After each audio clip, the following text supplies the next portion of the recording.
Welcome back, dreamer of light and myth. Tonight, we follow the blazing path of the sun itself.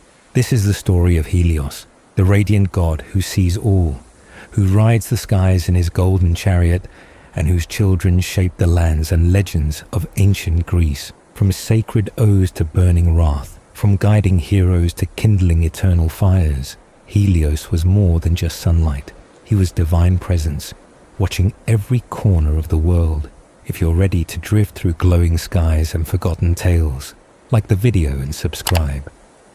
At the farthest edges of the world, beyond the lands where mortals dwelt, there flowed the endless stream of Oceanus, a vast river that circled the earth like a silver serpent. In this place of cosmic boundaries, in a golden palace shimmering beside those sacred waters, lived Helios, the god of the sun, guardian of oaths, and divine watcher of all things seen.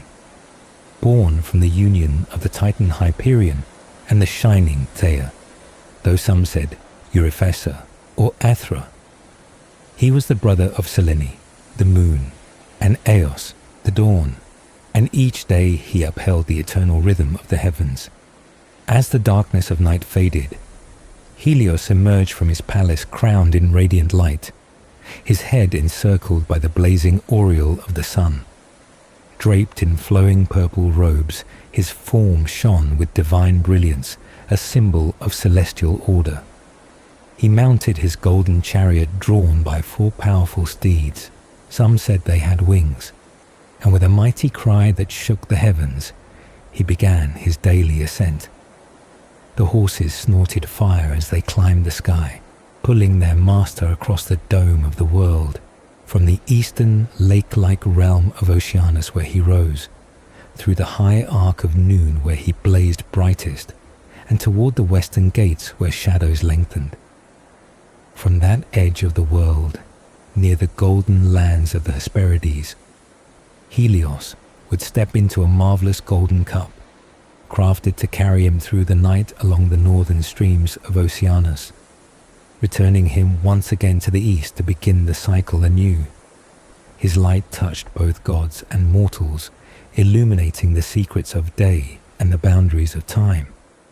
From above he saw all things and missed nothing, making him not only the source of light, but the witness to truth, invoked in solemn oaths and watched by those who feared divine judgment. His gaze pierced clouds and walls, and no deed escaped his notice.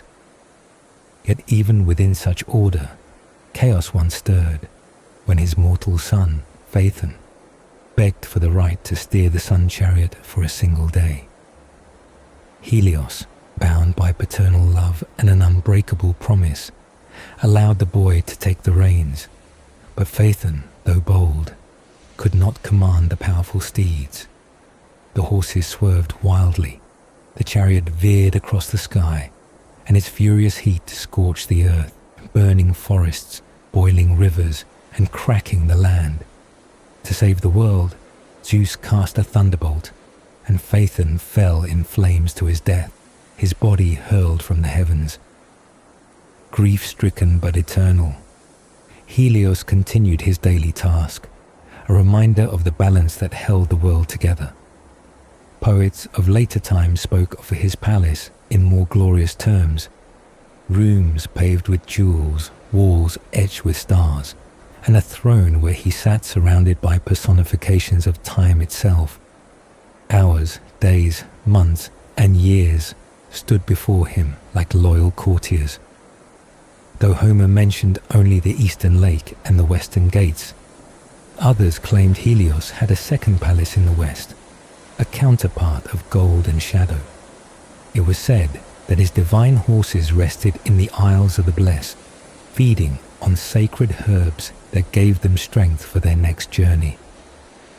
As the year passed, the points at which Helios rose and fell changed with the seasons, moving between the northern and southern extremes of the earth, marking the turning points of the sun's path, the tropai. He was sometimes mistaken for other gods who shone with light and fire.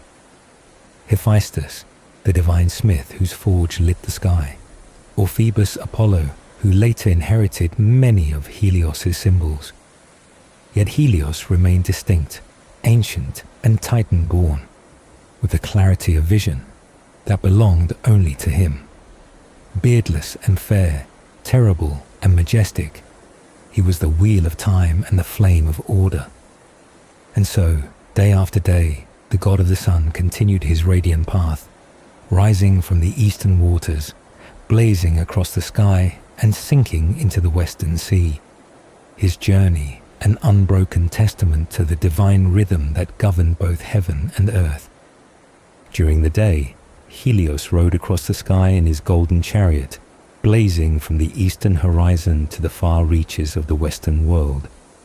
But when night came and his radiant path was complete, the question arose of how he returned to the east to begin the cycle once more. Though the early poets, Homer and Hesiod, did not describe this nightly journey, later storytellers gave shape to the mystery. They spoke of a magnificent golden boat that sailed along the hidden half of the world, gliding across the unseen waters of Oceanus beneath the curve of the earth. This boat, forged with divine precision by Hephaestus, shimmered with celestial light and was strong enough to carry the mighty sun god across the quiet night. Others, in different accounts, described how Helios drifted in a golden bed while he slept, carried gently by the current of the great stream that encircled the world, only to awaken once more at dawn and rise into the sky. Though the famous epics of the Iliad and Odyssey did not mention the fiery horses or the chariot, the Homeric hymns gave the first clear vision of them, and later poets expanded these images with vivid details. They described the horses in full strength, their manes alight, their hooves never tiring, drawing the chariot with thunderous grace from one end of the heavens to the other. The power of Helios lay not only in his motion through the sky, but also in his gaze. Even in the earliest Homeric poems, he was seen as the one who saw and heard everything under the sky, his light touching all things. Yet there were limits to his awareness, for when the companions of Odysseus stole from his sacred flocks, Helios did not know at once. It was only when his daughter Lampetia told him that the god was made aware. But in other stories, his divine sight revealed the secrets of gods and mortals alike. It was Helios who told Hephaestus of the betrayal between Aphrodite and Ares, and it was Helios revealed to Demeter the hidden taking of her daughter. His vision was both physical and moral, a presence that witnessed truth and falsehood, loyalty and betrayal. Because of this all-seeing nature, Helios came to be seen as a figure of divine justice, a being not only of light, but of prophecy and ethical awareness. Over time, these qualities caused some to confuse him with another god of light, Apollo. Yet the two had different origins and roles. Helios was born of the Titans, ancient and eternal in his cycle, while Apollo belonged to the younger Olympians. No Greek poet ever truly merged them, for Apollo never drove the chariot of the sun across the sky. The identification of the two came only later, particularly in Roman times, and became visible in art where Apollo was shown with rays of light around his head, an image meant to blend him with the brightness of the sun. Still, the essence of Helios remained distinct. His sacred land was Thrinacia, now known as Sicily, an island bright with his presence and watched over by his daughters. There, in fields that glowed under the eternal sun, grazed flocks of oxen and sheep, each numbering exactly 350. These animals never grew in number and never decreased, kept in perfect balance as a symbol of divine harmony. The daughters of Helios, Phaetusa, and Lampetia tended them with care, guardians of their father's sacred herds. These creatures were not mere animals, They were part of a divine cycle and were to be left untouched by mortal hands. But when the men of Odysseus, driven by hunger and desperation, slaughtered them, it brought down the wrath of the god. His voice rose in anger, and he demanded justice for the violation of his holy beasts. Some later stories said that he had flocks elsewhere too, in the red island of Erythea, and wherever his worship was honored, sacred oxen often stood as symbols of his power. In temples raised to his name across Greece, places called Helios, the people honored him as the eternal witness, the light that knew all things. These temples appeared in ancient times and endured into later generations, standing in cities like Elis and Hermione, or in Apollonia, where his name echoed in rituals and prayers. Though his children were many, and the poets gave him many names that reflected the light he bore and the path he followed, all stories turned back to the image of the god who ruled the day. He rose in the east, crossed the sky in fire, and returned in the dark, only to begin again. His presence was constant, not just in the sky but in the minds of those who knew that nothing escaped his gaze. The sun might set, but Helios never truly left. His chariot and his boat, his horses and his sacred island, all were part of the same unending movement, a cycle older than the Olympians and more enduring than the mountains. He was the flame that lit the sky and the eye that watched the world. In the sacred heights of Corinth's Acropolis, where the stones burned beneath the daylight and temples glowed beneath the sky, there stood a place of worship dedicated to Helios, the god of the sun. His presence reached far beyond those shining walls, for his worship was found near Argos as well, and in the quiet groves of Troezen, and further south in the sprawling city of Megalopolis. In each of these places, his image, his flame, and his light were honored with solemn reverence. But nowhere was his glory more brilliantly captured than on the island of Rhodes, where a statue, unlike any other known to men, rose high into the sky. This was the famous Colossus of Rhodes, an enormous representation of Helios that towered 70 cubits tall. Its figure stood firm against the sun it mirrored, casting a long shadow over the harbours and streets of the island. Crafted with great skill and dedication, it stood as a symbol of gratitude and divine power, watching over the people like the god himself watched over the world.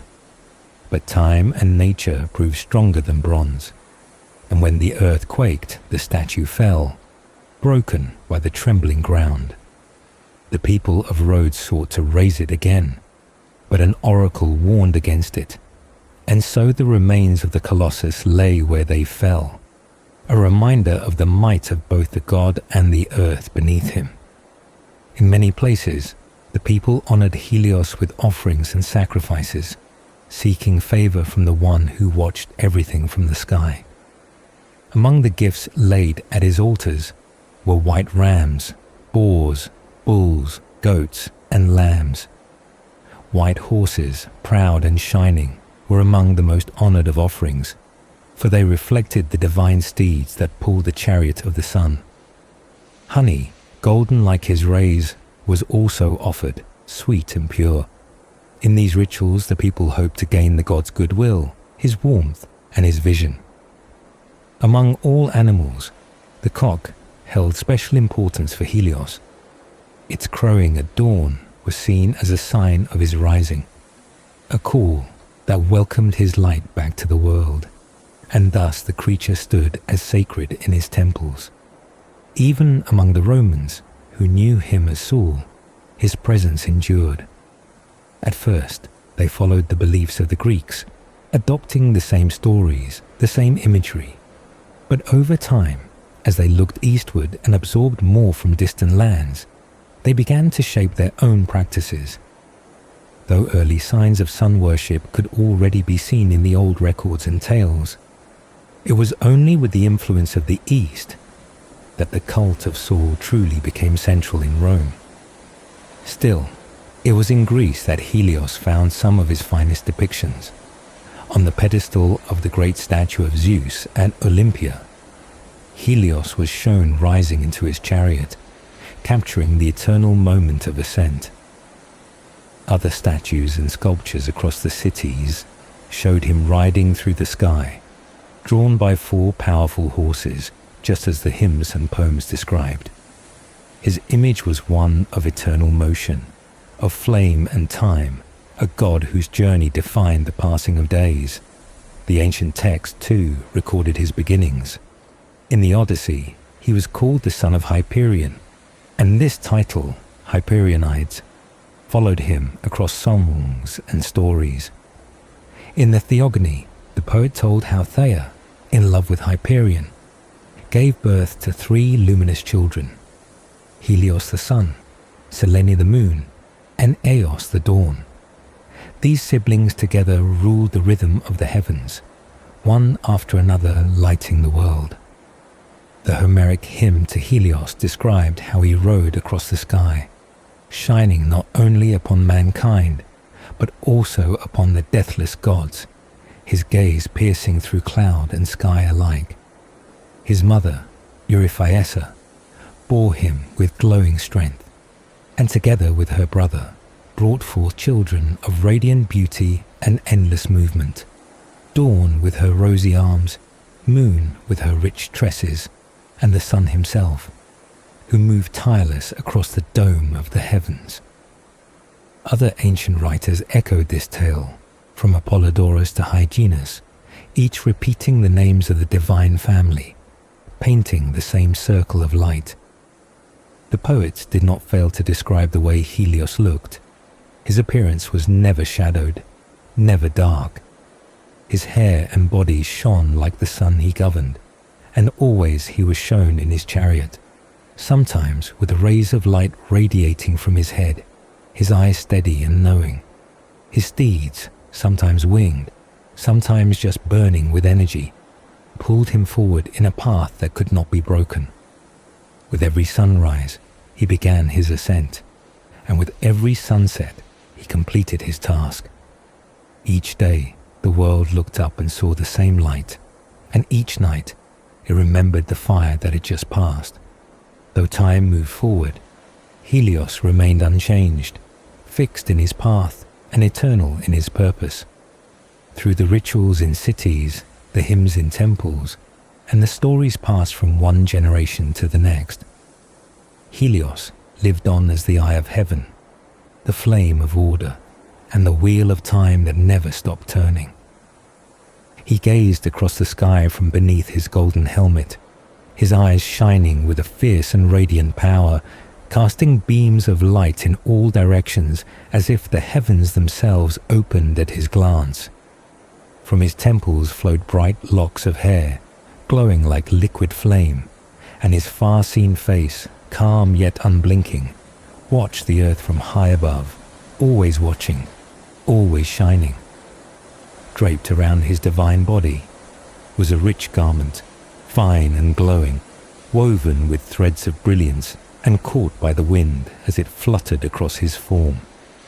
With each passing day, he rode forth in his chariot, drawn by proud stallions whose hooves struck fire and whose manes streamed with the breath of the sky. The yoke of his chariot, golden and resplendent, rested atop their powerful necks, and together they climbed the arching vault of heaven, rising higher and higher until they reached the very peak of the firmament.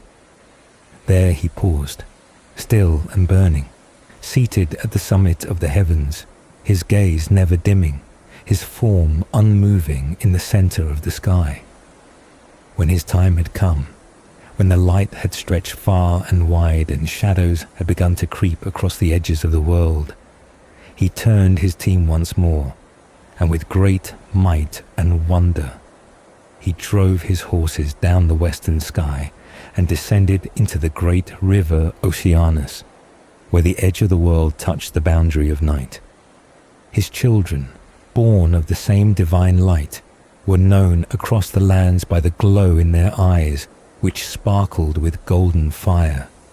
From afar they were known by this radiance, for the blood of the sun flowed within them, and it marked their very being. When one entered the presence of the god himself, the light was so bright, so piercing, that even the bravest stood still, unable to approach. He sat upon a throne high above, carved from gleaming emeralds, glowing from within like a flame held in crystal. Around him flowed his purple robes, shimmering with every movement, a cloth that wrapped his body in royal flame and divine brilliance.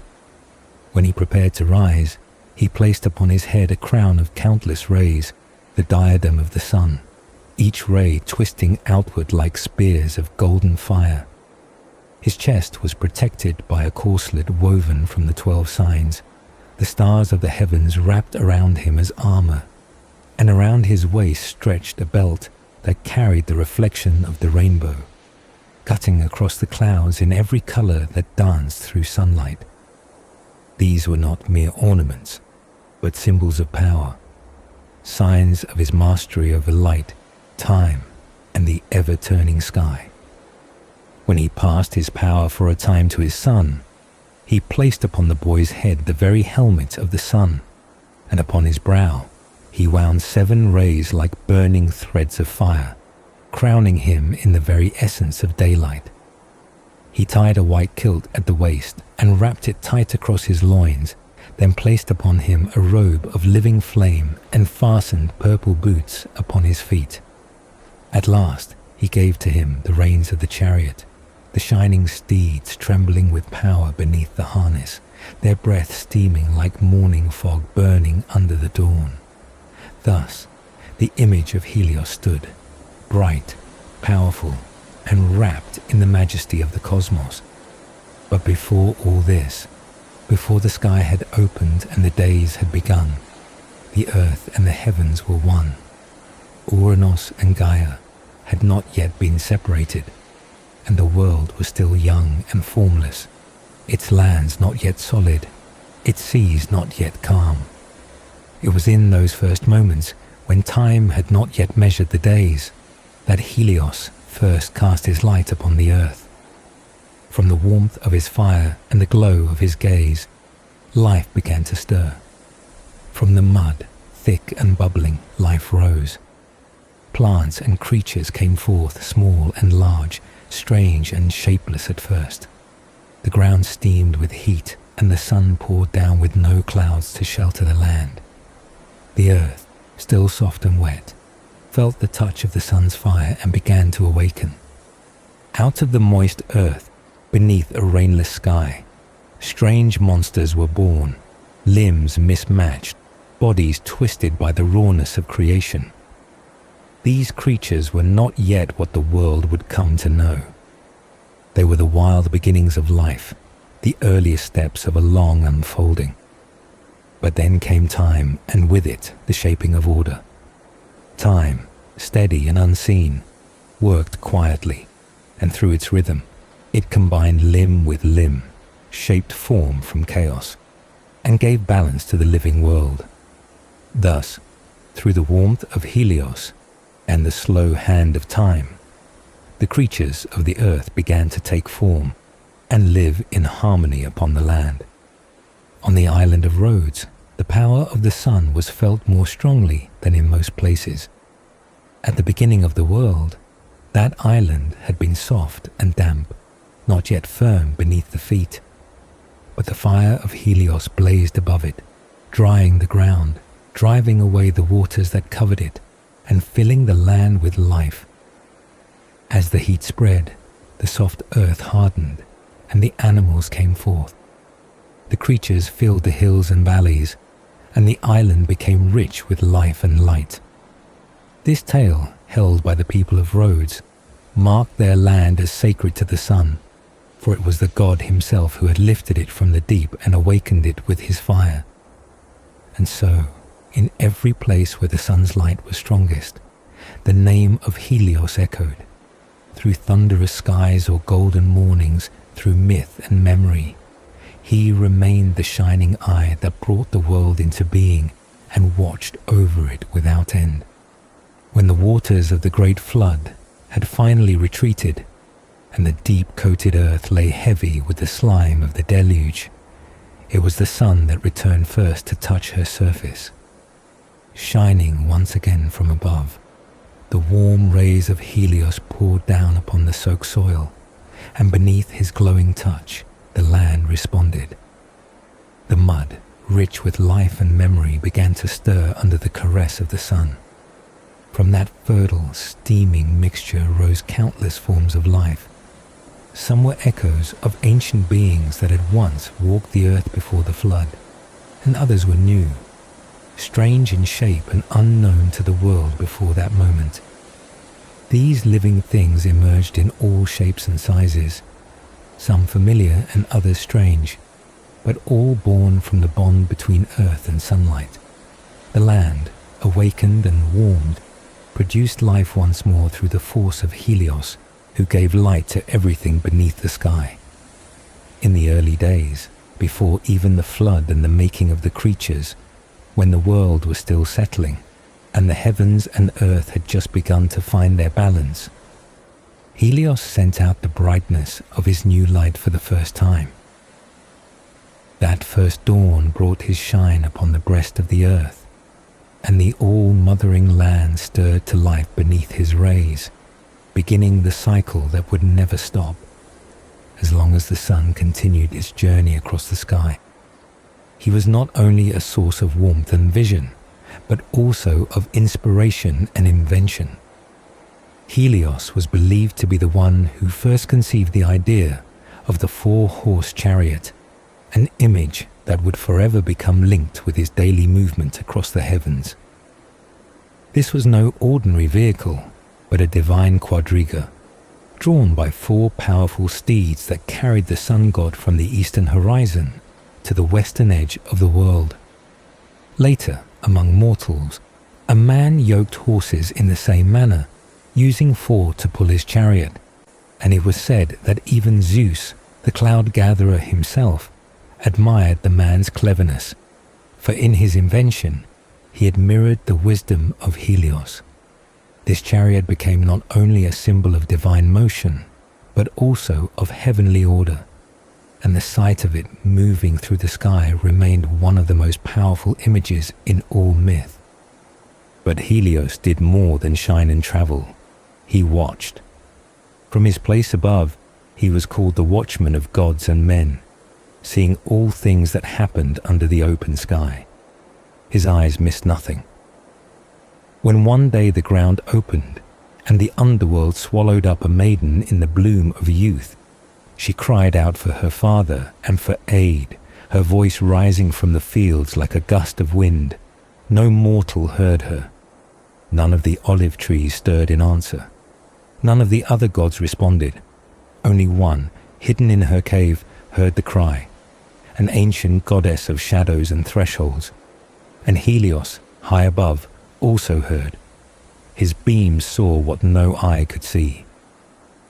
Later, as the mother of the girl wandered in grief, her feet carrying her across the earth in search of the daughter who had vanished, she came to him. Accompanied by the one who had heard the cry, she stopped before the chariot of the sun. The sun god, ever watching, was the only one who could have seen what had happened, the only one whose vision stretched across the heavens and down into the folds of land and sea. The grieving mother stood before him and spoke, not with rage, but with sorrow, asking him to remember her kindness and to look into her pain. She asked him to tell her the truth, if he had seen her daughter, if his eyes had followed the path of her sudden disappearance. And Helios, called Hyperionides, son of the one who came before the Olympians, listened to her plea. He respected her, and in her sorrow he felt the weight of what he had seen. He did not turn away, nor did he hide the truth. He revealed what had happened, telling her that no mortal had taken the girl, and no lesser god, but that it was one of the great powers who ruled the unseen world. It was not Helios himself who had acted, But he had seen, and in his seeing, he had become the bearer of truth. His light could not change what had been done, but it could uncover it. And so Helios, the one whose warmth awakens life from the mud, whose chariot draws the sun from dawn to dusk, whose eyes pierce through clouds and darkness alike, remained one of the oldest and most enduring powers. He was the sun that watched and warmed, the golden god who rode the sky each day, whose rays shaped the world and revealed its deepest happenings. His presence in the heavens brought time, life, and truth to the world below, and all things under his gaze moved with his rhythm. From the birth of strange creatures in the steaming mud, to the invention of the chariot that turned the sky into a road, to the revelation of hidden crimes, Helios remained constant, shining, and all-seeing. And so, when the goddess stood before the sun asking for truth, he did not lie nor hide what he had seen. He told her of what had happened to her daughter, how the girl had been taken suddenly, her voice rising in a cry that pierced the air, and how the one who took her was no stranger, but her own brother, the ruler of the dark realm beneath the earth. The girl had cried out, loud and desperate, but no one else had heard. Not the mortals in the fields, not the gods in the sky, not even the trees bearing fruit. Only one other heard the voice from deep within her shadowed cave, and the sun above, watching all from his place in the heavens, saw what no others could. He told the grieving mother that the one who had taken her child was not unworthy, for he ruled over a third part of the cosmos, given to him at the beginning when the world was divided. Born of the same family, and not without honor among the gods, he had claimed the girl as his wife. The sun, in his golden chariot, gave his answer plainly, not with cruelty, but as a witness bound to truth. And when he had said all he must, he turned again to his task. He called to his horses, and they, sensing his voice, leapt forward with swift obedience, pulling the bright chariot once more across the sky, their wings stretched like long feathers in the wind, carrying him away in speed and light. But the tale of the mother searching did not end with that answer. In another telling, she climbed higher, past the lands and seas, into the sky itself.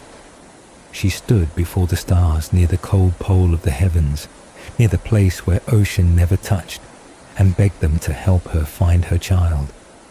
She called out to the stars who never sank beneath the waves, asking them to show her the truth, believing that their unmoving gaze might hold the secret. But the stars, innocent of the deed, replied that they were not the ones who had seen. They told her to ask the sun instead, the one who watched the day and saw all that passed beneath him. And so she turned to the sun again. And when asked a second time, he did not turn away or hesitate. He answered her clearly once more, telling her not to waste her time with shadows, for the truth was already known. Her daughter was no longer free. She had been taken as a bride to the god of the underworld, to be queen of that distant, hidden realm. The sun had seen it, as he sees everything under his watch, and with those words he made the truth plain. But the sun's eyes did not only witness sorrow. He saw joy, mischief, betrayal, and love. His gaze fell upon the deeds of gods as well as mortals, and nothing could hide from his light. When two of the immortals met in secret, their union hidden from the rest, it was the sun who saw them first. Ares and Aphrodite, lying together in the home of her husband, believed their love could go unnoticed. But the sun, moving above all, saw what they thought concealed. At once he flew to the one they had wronged, the god of fire whose hands shaped metal and whose body bore the marks of labor, heard what the sun had seen, and his heart turned bitter. He returned to his forge, his mind full of vengeance. There he shaped a net, delicate yet strong, made of links so fine it could not be seen. but firm enough to trap those who lay within it. When the time was right, the lovers returned to the bed, and the net fell upon them. They could not move, could not flee, and there they remained, caught by the very husband they had deceived. And it was only possible because the sun had seen. His truth brought justice, even to the gods. Another poet told of how the sun himself was not immune to the power of desire. Though he governed the day and watched all with radiant eyes, he too once felt the stir of love. But before that moment, he had already played his part in another's love story, one that ended in betrayal. It was said he was the first to witness the meeting between the goddess of love and the god of war. No mortal could have seen what he saw. He alone looked down from the sky and saw what happened behind closed doors, and with that knowledge, he did not keep silence. He went at once to the husband of the goddess, told him where she was and with whom. The blacksmith god, hearing this, let his tools fall from his hands. His heart was heavy and his pain ran deep. Yet he did not act in rage. Instead, he turned to his craft and forged the same fine net that would soon hold the guilty pair in place. It was the sun's vision that made this justice possible, for he saw what others could not. He was the first to know and the first to speak. Thus, in all things, the sun stood as the eternal witness. He watched as the earth gave birth to life under his heat, as mortals lived and died, as gods loved and betrayed, as sorrow passed through the world. He rode above, tireless and blazing, his chariot pulled by fiery horses, and beneath his gaze no deed was hidden. Whether it was the pain of a mother, the crime of a lover, or the secrets of the gods, he saw it all. And from his place in the sky, he brought light not just to the land, but to truth itself. Bronze, too fine for any eye to see, had been shaped into a net by the master of fire, crafted with such delicacy that its threads could not be detected, and with this hidden trap, he caught the goddess of love and the god of war as they lay entwined in a secret bed. But the goddess, whose pride had been pierced by exposure, did not forget the one who had ruined her carefully hidden affair. The sun, who had looked down and seen what was meant to stay hidden, had reported what he saw to the husband who forged the trap. And though he had only done what his nature demanded, watching and revealing, he was not spared from the wrath of the love goddess. She punished him, not with chains or fire, but with love, the very force he had betrayed. She struck him with a passion so fierce that even he, the shining child of Hyperion, whose beams lit the whole world, burned now with an inner flame he could not control. The one who had lit the day now glowed with a new fire, not of sunlight, but of longing. And though his eyes once saw all, now they saw only one, Lukothu, a mortal girl doomed by fate. In that obsession, he turned his light away from the world and let it fall only upon her, forgetting his place and his duty, drawn helplessly into the very kind of secret love he had once betrayed. His beauty and brilliance, his shining gaze, all were wasted in a longing that would bring no joy. The vengeance of the goddess was deep and silent, and her punishment was simple. He would now suffer as others had suffered, caught not in a net of bronze, but in a longing without end. But the punishment did not end with him. The goddess's hatred spread beyond the sun to his children, and in time it was said that she placed shame upon his daughters as well, turning their desires strange and their fates twisted. Through Pasiphae and Phaedra, and others of that line, the love goddess sought revenge not just on the sun, who saw too much, but on his very house, staining his legacy with unnatural passions and unspeakable tales. Even others mocked the sun for what he had done. The trickster messenger of the gods once reminded the goddess of how the sun had told on her, how he had exposed her secret affair, how he had played witness when she would have chosen silence.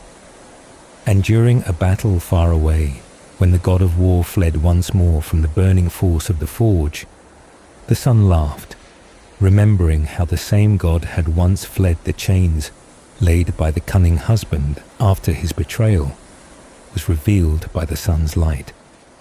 But the story of the sun was not all love and vengeance.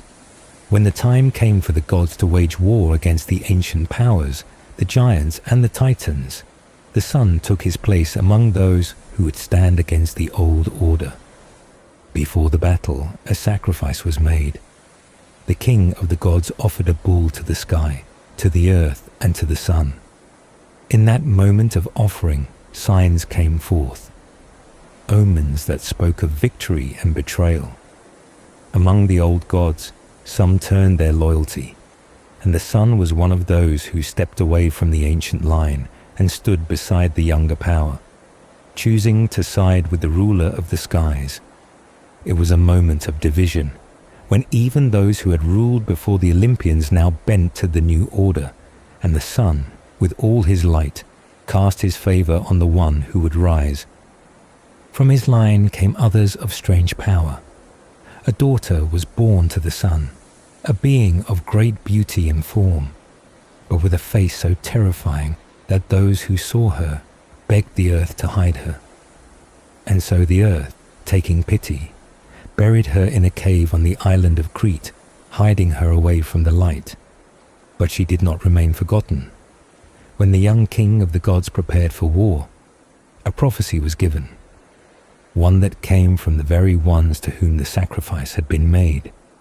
It was said that if he wished to win, he must wear the hide of a goat and bear the head of a gorgon.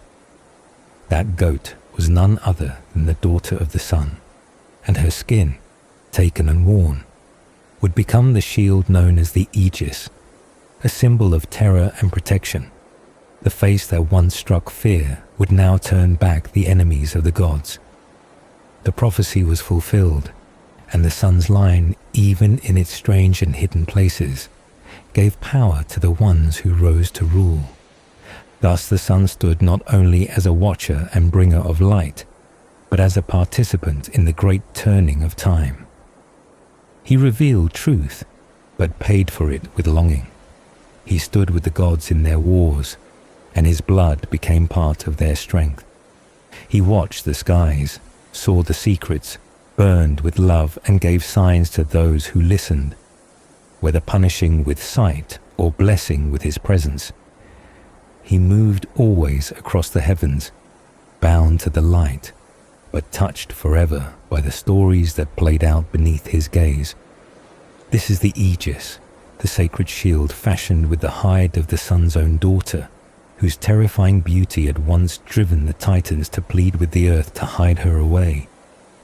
When the prophecy had been fulfilled and the shield prepared, the battle between the old gods and the new erupted with fury, and the one who had risen from his hidden childhood now faced the ancient powers in open war.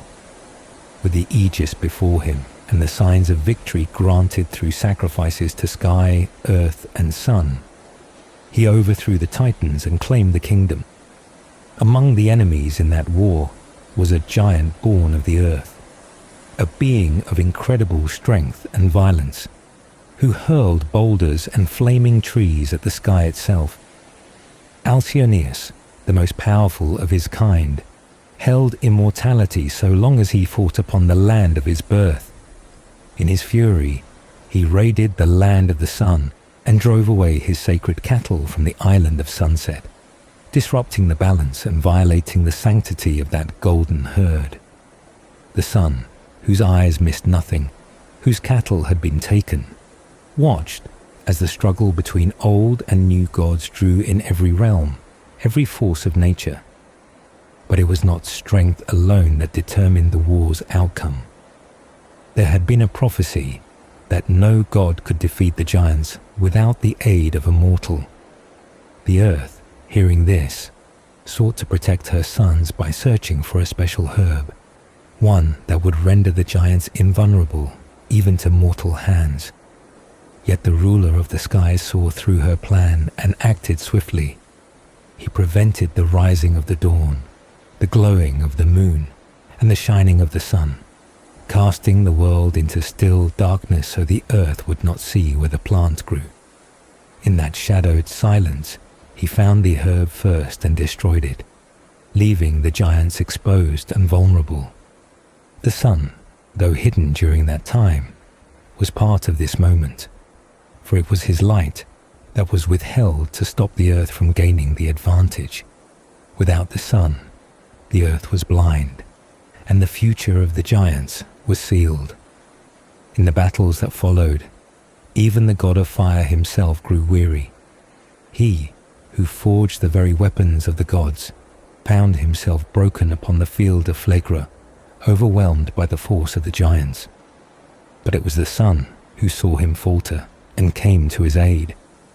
In his bright chariot, the sun descended to the battlefield and lifted the exhausted god from the ground, taking him up into the safety of the sky. It was for this act of rescue that the fire god, grateful and humbled, later offered many gifts to the sun in return. The war had demanded strength from every divine power, and the sun had given more than light. He had given protection and aid when it was needed most. In another part of the world, near the island of a powerful sorceress, there grew a plant with a white flower, a strange and potent herb called moly. This plant, as some told it, had sprung from the blood of a giant killed in battle. That giant had been defeated by none other than the sun himself, who had fought fiercely on the island to protect his ally. The battle had been hard, the struggle intense, and from the very name of that effort, Malos, came the name of the plant. From combat came magic, and from the fall of a giant came a tool of resistance. The earth bore the scar of that fight in the shape of the moly flower, and the sun's name remained tied to its origin, a symbol of light's triumph over shadow. But not all threats came in giant form alone. There was another, greater than most, a monster named Typhoeus, born of storm and fury, who rose from the depths to challenge the very heavens. In the gulfs of the sea, he would pull stallions by their dripping manes from underwater stables and hurl them upward, flinging the horses of the deep toward the sky with savage strength. His rage reached Olympus, and once his strike hit the chariot of the sun. The sacred horses, caught beneath the blow, whinnied in fear and stumbled in their path, their yokes shaken by the sudden force. The chariot wavered as Typhoeus tried to shake the very balance of the skies. The sun, caught in the chaos, felt the weight of the storm upon his journey, but did not fall. Later, as the monster was struck down with ice and stone, with the frozen hail and jagged rocks hurled by the ruler of the gods, the earth cried out once more for her son. Seeing his body pierced and shattered, she turned to the sun in supplication. Her voice was soft and broken, and she begged him for a single ray, a red-hot flame that might burn away the cold death that had pierced the giant's flesh. Thus the sun stood, not just as a witness, but as a force. He was the one who gave light, who revealed betrayal, who fought beside the gods, who rescued the fallen, who battled monsters, who burned, who healed, and who judged. His light was more than warmth. It was a weapon and a warning, a path and a punishment. Whether drawn into battles in the sky or struggles on earth, whether his cattle were taken or his chariot shaken, he remained firm in his course, eternal in his presence, blazing across the sky with the strength of the old world behind him and the judgment of light in every step. From the rise of giants to the fall of monsters, from invulnerable herbs to the blinding force of his gaze, he was the center around which the war between chaos and order turned, the flame that neither darkness nor storm could ever silence. Heating fire, she might melt the petrified water of Zeus by pouring his kindred radiance over frozen Typhon. The earth herself, broken by the thunder and buried beneath the weight of Zeus's storm, lifted her voice in desperation. She cried out to the sun, her ancient kin, pleading for one single red-hot beam, a shard of his living fire to warm the shattered body of her monstrous child, to melt the frozen hailstones that had pierced his flesh. She prayed for his warmth to undo the frost Zeus had hurled like jagged stones, hoping the sun's light might revive what had been turned cold and still, but the sun did not answer, and the monster Typhon remained buried beneath the mountain, struck down by the storm and sealed away, while the fire of the sun continued to pass overhead, watching, bright and unwavering. Yet even the steady sun could burn with wrath. Once, long after the age of monsters and giants, there came a man whose path wandered far, a mortal named Odysseus, whose fate was tangled in storms and hunger and the long road home. He and his men journeyed across the seas, driven by winds and punished by gods, until they came near an island that was not like any other. It was a Thrinacia, the place of the sacred herds. There grazed the flocks and cattle of the sun, not mortal animals but divine ones, guarded by 2 daughters of the light, who had been set there by their father to tend the herds and watch them forever. There were 7 herds of cattle and 7 flocks of sheep, and each herd held 50 animals, perfect in number, undying, never increasing, and never decreasing. Their flesh was sacred, their breath blessed, and their place untouched by death. These were not meant for mortal hands. The daughters who watched them, born of the radiant sun and bright Neaera, had been raised and sent to this far island to tend their father's beloved creatures, and they did so with care, letting no harm come to them. But the men of Odysseus, weakened by the sea and hunger, did not listen to warnings, though the ghost of the prophet had told their leader to steer away, though the enchantress of the island had begged him not to stop, though every sign from gods and spirits had said to leave the island untouched. They landed. The island was beautiful, quiet, and golden beneath the sky, and as the ship neared, the bleating of sheep and lowing of cattle rang through the air. Odysseus remembered the warnings then, remembered the words from the underworld and the spellbound halls of the sorceress, and he feared what would come. He told his men of the curse, of the promise of doom if the animals were touched, and for a time they listened. But the days passed, and the winds did not return, and the food ran out. Hunger took hold, and while Odysseus slept, the men rose. They slaughtered the divine cattle, cooking the meat on the shore beneath the very sky that the sun crossed. The daughters who guarded the flocks saw what had been done, and they ran weeping to tell their father. The sun, all-seeing, all-hearing, who witnessed everything from his golden chariot, now turned his gaze toward the island and saw the broken covenant, the violated trust, the smoke of his sacred herds rising into the sky. And his wrath was not like thunder, not like waves or wind, but something steadier, brighter, sharper. He went to the king of the gods and demanded justice. He warned that if no punishment came, if the offense passed without answer, then he would leave the sky. He would go down into the underworld and shine among the dead, and let the world above fall into darkness forever. Such was the seriousness of his anger, for he had been wronged by mortals who knew the warning and broke it anyway. And so, when the men set sail again, with full bellies and stolen strength, the punishment followed. The skies turned against them. The sea rose, the wind shrieked, and the ship that had carried them across so many shores was shattered.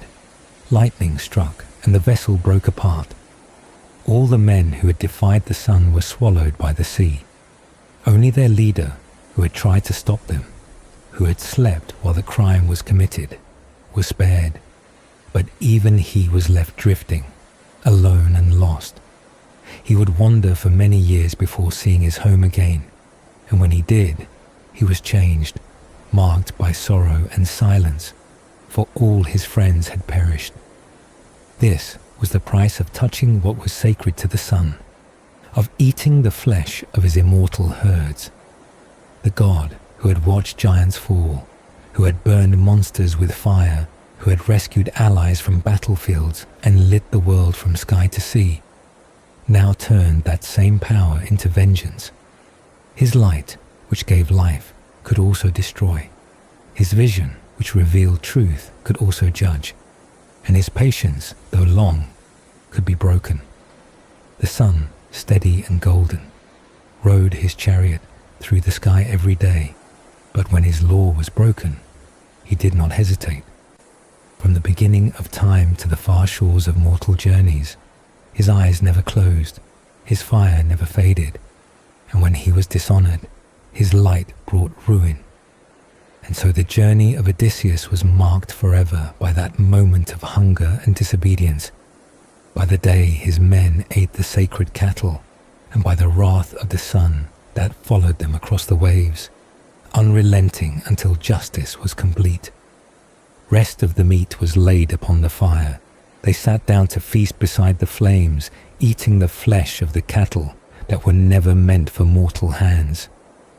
These were not ordinary animals, not beasts to be hunted or herded, but the sacred property of the sun, the all-seeing God who heard every word and witnessed every deed under the heavens.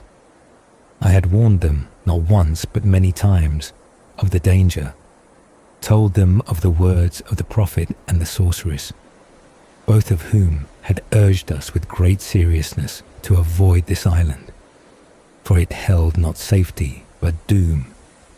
And when we first reached the shore, I had begged them to listen, reminded them that we had food enough still on the ship, that we need only be patient and not reach for what was forbidden. For a time, they agreed. For days we endured the storm, the unceasing south wind that kept us bound to the island, unable to leave. But hunger grew sharper with each passing day, gnawing at their strength and darkening their thoughts. Then, as I went apart to pray in solitude, seeking guidance from the gods, they gave in to despair. The wind still howled, the food was gone, and their hearts turned to the herds.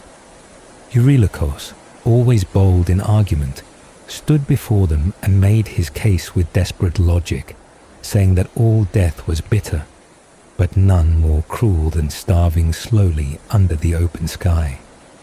He told them it was better to die quickly, in the sea to be struck down at once, than to suffer with empty stomachs and fading limbs.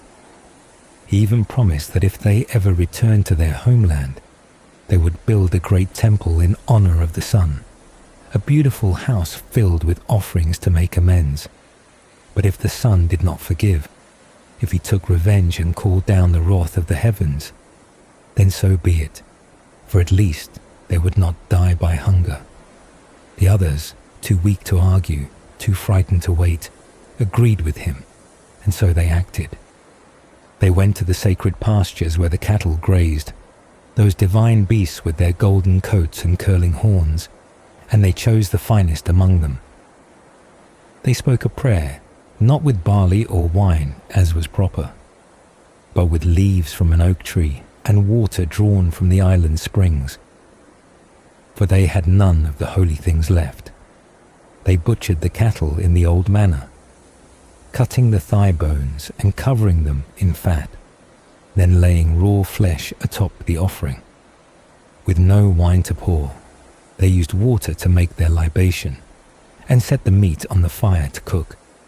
When the bones were burned to ash, and the rest of the meat was prepared, they sat together and ate, satisfied in body, but blind to the weight of what they had done. While they chewed, the sun looked down.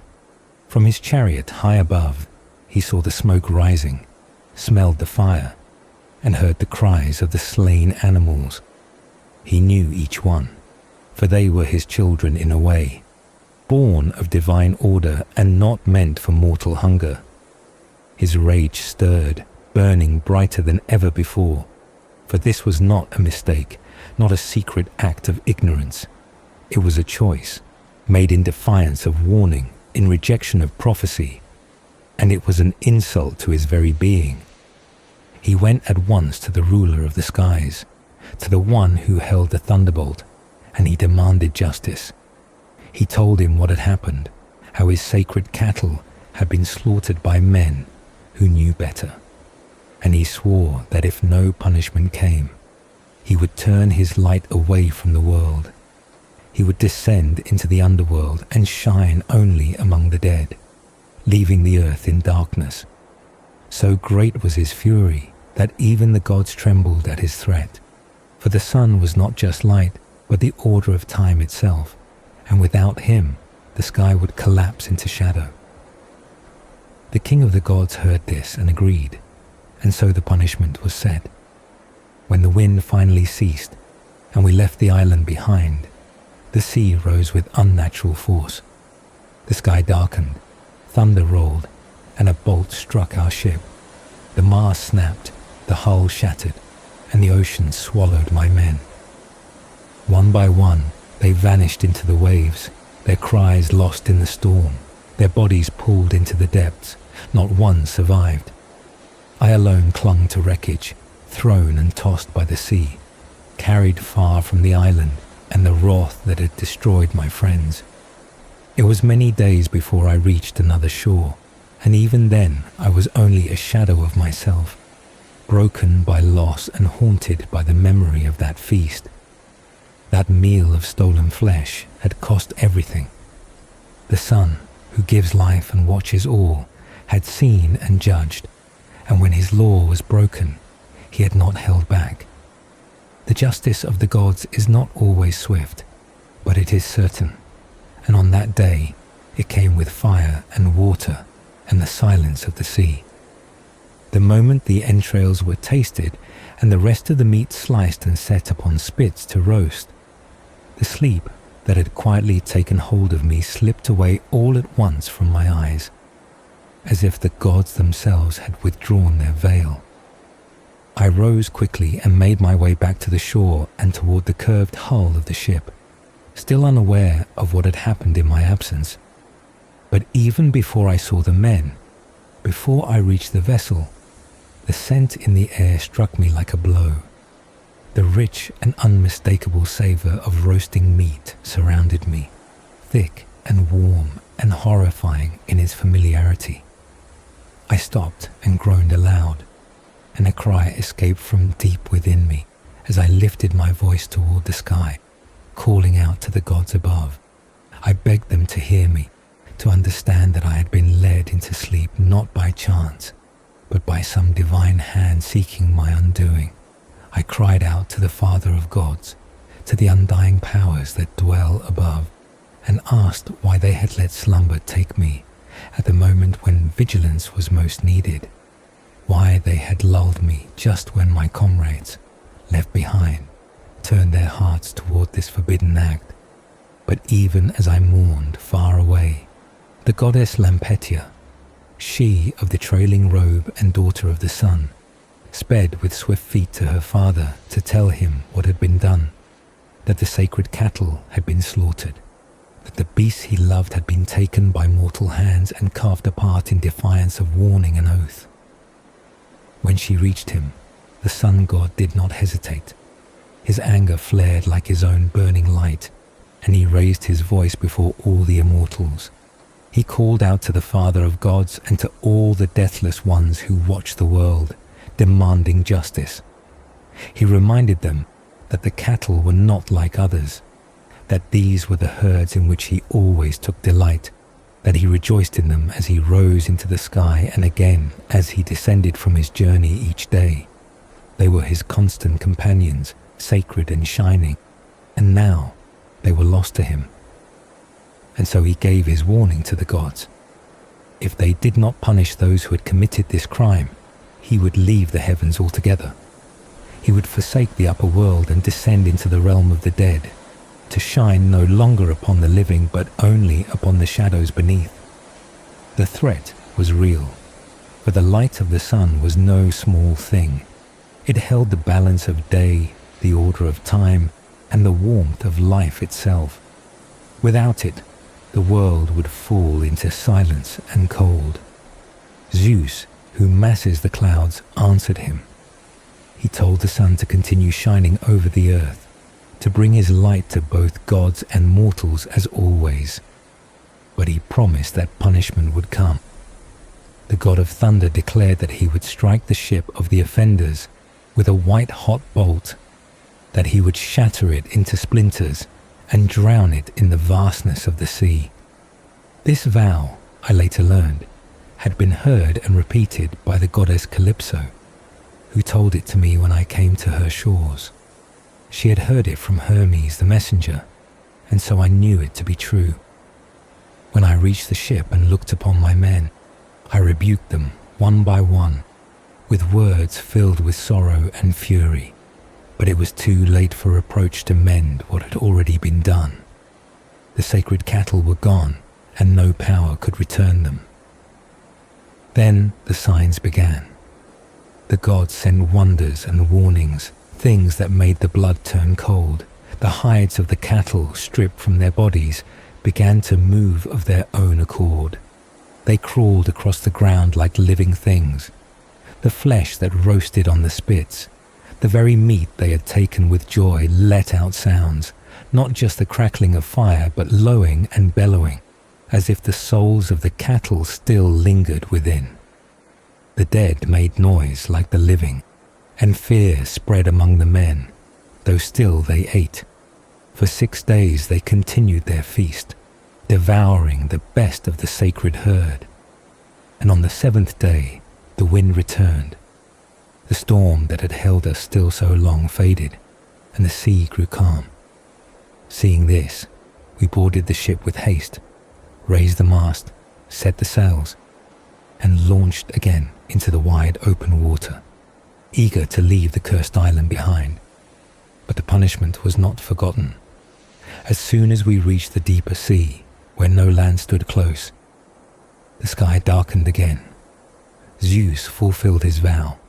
He raised his thunderbolt white-hot with fury and hurled it down upon our ship.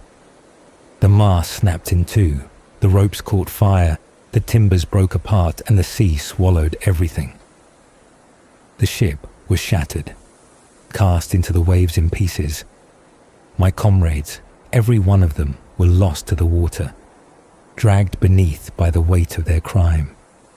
Only I survived, clinging to the broken wreckage, carried by the current with no hope, no direction, and no companions left. Thus the wrath of the sun was satisfied, and the vow of the sky god was fulfilled. The island of Thrinacia, the cattle of the sun, and the hunger of men had brought about the doom that no power could undo. And from that day forward, I wandered alone, marked forever by what had happened under that cursed sky. Zeus hit the ship with a thunderbolt, and the sea swallowed it whole. The vessel, once strong and sure beneath their feet, broke apart under the weight of the sky god's fury, splintering and burning in the middle of the open ocean. The waves closed over it with thunder and hiss, and the last cries of the crew were lost beneath the roaring water. The reason for this punishment was clear. They had come to the island of Sicily, to the land where the sacred cattle of the sun grazed in peace under the gaze of the god. These were no ordinary herds. They belonged to the sun himself, Sol, who watched their every movement from the heavens, and who took joy in them both as he rose into the sky and as he returned again from his bright path. The prophet had warned them. The enchantress had warned them too. The sun's herds were not to be touched, not to be harmed, not even approached with hungry eyes. But when Odysseus reached the island and repeated these warnings to his men, sleep came over him, and while he rested, the others acted. The flesh was taken and placed in a bronze kettle, and as it cooked, The meat began to low like living cattle, as if the divine spirit within them still spoke, still lived, still protested. It was a sound that should not have been heard, and yet it rose into the air, unnatural and sorrowful, and the gods above heard it too. Sol, the Shining One, was filled with rage. His voice rang through the heavens as he demanded justice. The crime was against him, and he would not be silent. So when the ship set sail once more, Zeus waited only until they reached the open waters before he struck. Fire came down from the sky, bright and deadly, and the ship burst apart. All were lost but one, left alone to drift and remember. But this was not the only time the wrath of the sun was stirred. In another tale, deep in the world of the sea, there was a youth named Rhodes, the son of the sea deities, a boy so beautiful and swift that he became the favorite companion of the sea god. When the sea god rode in his chariot across the waves, drawn by horses faster than any creature in the deep, the boy alone could keep up, swimming beside him with ease. He was held in high honor for his beauty and his skill, and his name was spoken with admiration by all who watched him glide through the sea. But the sun saw him and grew angry. The story does not say why. Perhaps it was envy, perhaps it was rivalry, or perhaps the sun resented the boy's presence in a realm not his own. Some said the boy bragged of his speed, claiming it rivaled the journey of the sun across the sky, and if that were true, the pride alone might have provoked the god. Whatever the reason, the sun turned his gaze upon the swimmer and changed him. No longer did he move beside the waves with grace. The sun transformed him into a spiral shell, cold and still, no longer free to travel across the sea. The boy's motion was ended, and in his place was the creature that curls along the sand, marked forever by the sun's anger. There was another who drew that same wrath.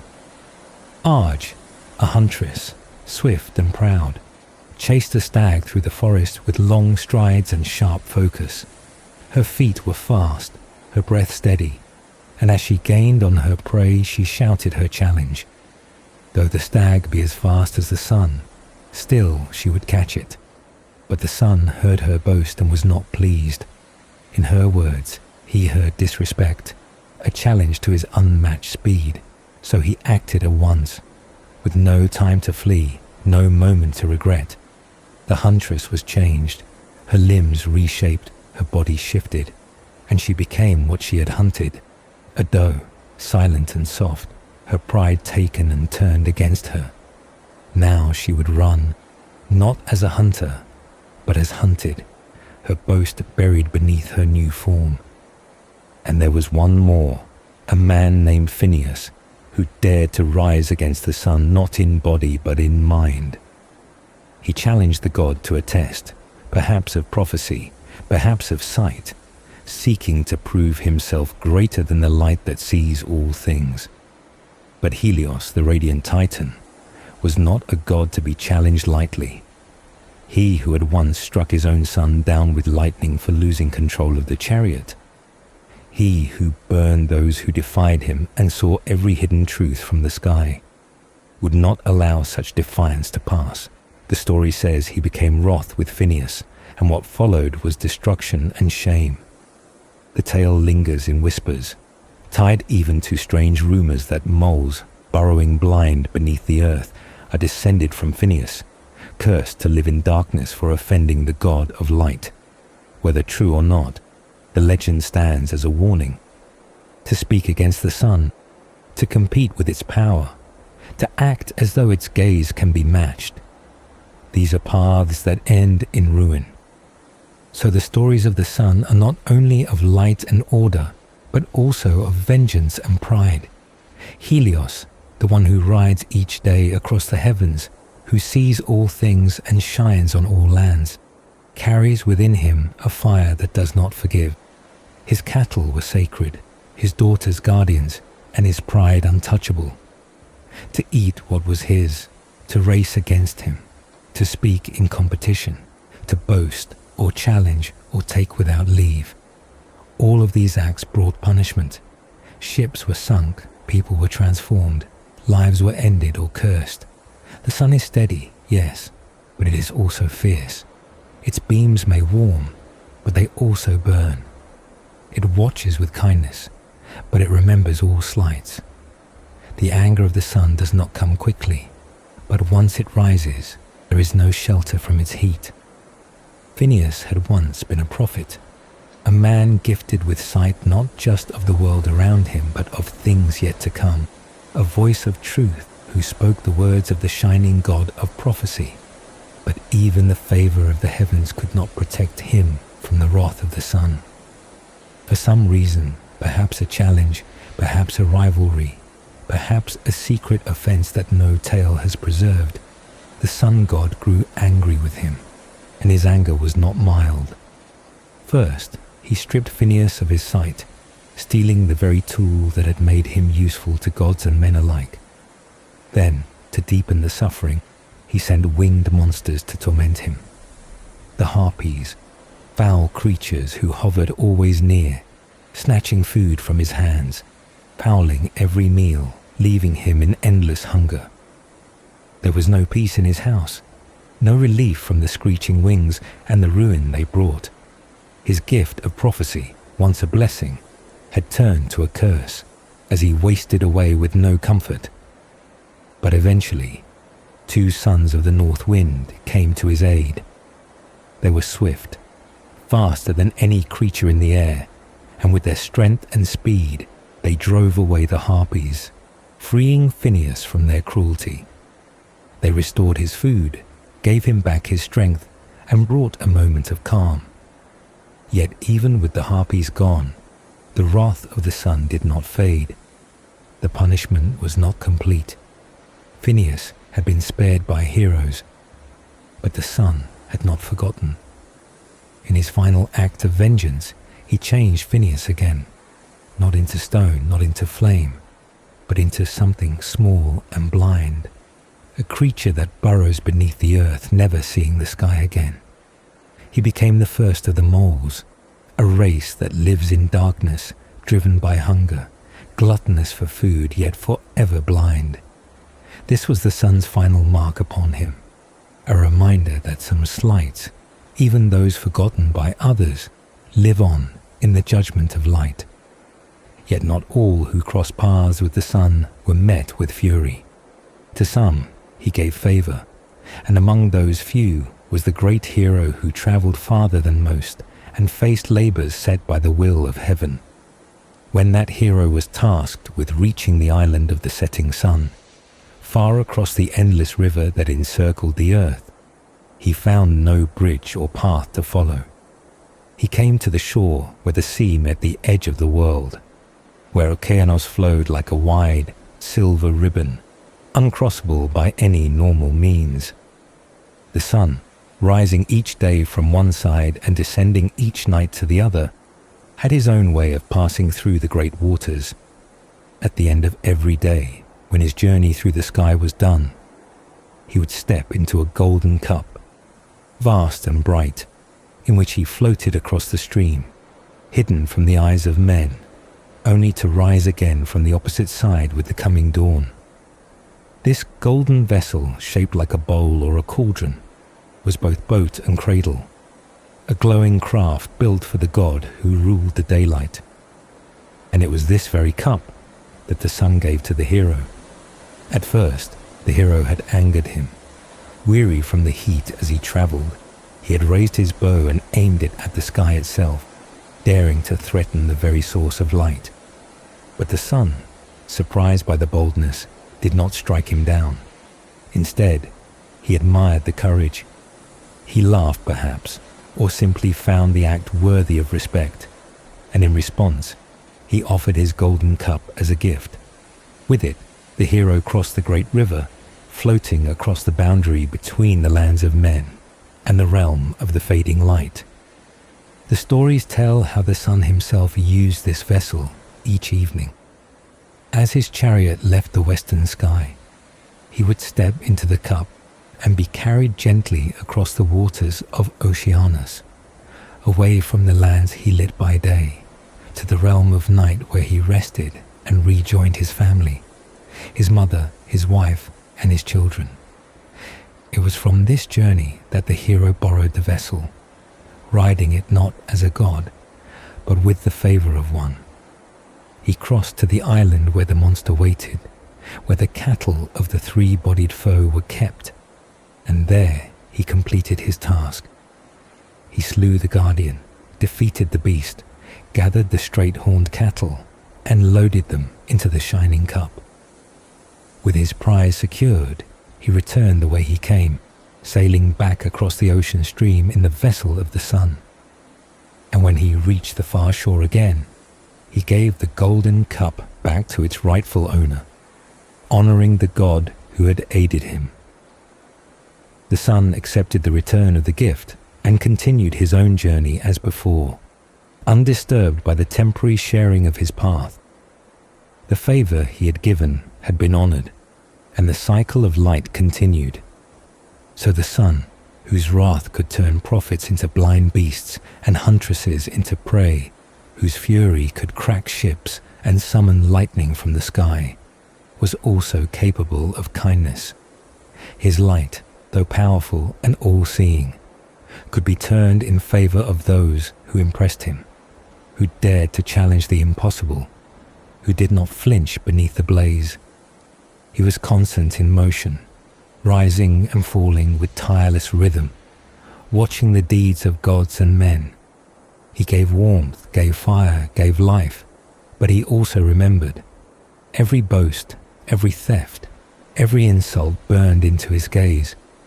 His blessings were rare, his anger long, and his judgment final. Whether in the stories of those who suffered or those who triumphed, the sun remained eternal, golden, watchful, and ever burning. When Orion, the mighty hunter, came to the island of Chios, his strength was great, but his judgment was clouded by wine. There, in his drunkenness, he committed a great wrong against Merope, the daughter of the king. When the king learned what had happened, he was overcome with fury and did not show mercy. As punishment, he struck Orion blind and cast him out of the land, leaving the once proud giant to wander in darkness. Stripped of sight and honor, Orion stumbled through unknown lands, a shadow of what he once was. He came to the island of Lemnos, alone and helpless, where he met the god of fire.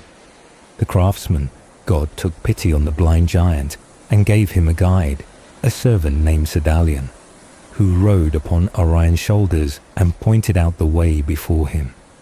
With Sedalion's help, Orion journeyed eastward, moving slowly and carefully across the lands, always seeking the light that could heal him. At last, they reached the rising place of the sun, the realm of the morning. There, as the dawn broke and the sky brightened, the sun himself rose into view. Helios, god of sight and guardian of vision, saw the blind figure waiting in the early light and took compassion upon him. Whether it was pity, justice, or some quiet bond between the radiant god and the fallen hunter, Helios healed Orion, returning to him the light that had been taken. Sight returned to the giant, and he saw the world again, filled with fire and color. With his strength renewed and his eyes restored, Orion turned back toward Chios, seeking vengeance. But the king who had wronged him had been hidden deep beneath the earth by his people, and Orion never found him. Yet the gift of Helios remained with him, the proof of favor from the god who saw all things. In another tale, the sun's favor extended to his own blood. A boy named Phaethon, son of the sun, once came to his father and begged for proof of his parentage. He wished to stand among others as a child of the light, and for this he asked to drive the chariot of the sun for a single day. Helios, bound by a promise and moved by love, granted the request, though his heart was filled with fear. The reins of the sun's horses were not made for mortal hands. Still, the boy took the chariot and rose into the sky, but he could not guide the fiery steeds. The horses veered wildly, the wheels scorched the clouds, and the light of the sun fell too close to the earth. Flames spread across the lands, rivers boiled and forests turned to ash. The sky itself trembled at the chaos. To save the world, Zeus hurled his thunderbolt, striking the chariot and ending the boy's flight. Phaethon fell from the sky, cast down in a blaze, his body broken and lost. Helios, though he had warned his son, was torn by grief, and his daughters, the Heliades, mourned endlessly. They stood by the river Eridanos where the boy had fallen, weeping day after day. Their sorrow did not fade, and their tears fell without ceasing. The gods, moved by their mourning, transformed them into trees, their feet rooted in the soil, their arms turned to branches, their hair into leaves. Still their tears flowed, and Helios, honoring their grief and their love, turned those golden drops into amber, precious and everlasting, a gift of light and memory. The tears of the sun's daughters became treasures, sought and valued by mortals, carrying within them the sorrow of a family broken by loss. Yet not all the children of Helios suffered. Circe, born of the sun and a goddess of powerful magic, was favored by her father. When she left the world of the gods to dwell among mortals, it was not in disgrace or sorrow. Her journey was made in glory, for her father carried her across the sky in his golden chariot. From the heavens he brought her to the island of Oeia, a place set apart filled with forests and streams, a land of solitude and spellcraft. There she built her home and filled it with wonders. It was her sanctuary, given by the god of light, who had placed her not only far from the eyes of the gods, but close to the mysteries of earth and sky. From that place she watched the stars, read the movements of the heavens, and brewed her potions with knowledge drawn from sun and shadow alike. She was feared and revered, and though many came to her island by fate or accident, none left unchanged. Her power was deep, her wisdom long, and all of it came from the line of the sun. So the favors of Helios were many. He restored the sight of the blind, offered passage across the unreachable sea, honored the grief of his daughters by turning their tears to amber, and gave sanctuary to a daughter of magic. His light, though capable of burning, was also a gift. He saw into the hearts of gods and men, and where he found courage, sorrow, or loyalty, he answered not with wrath, but with grace.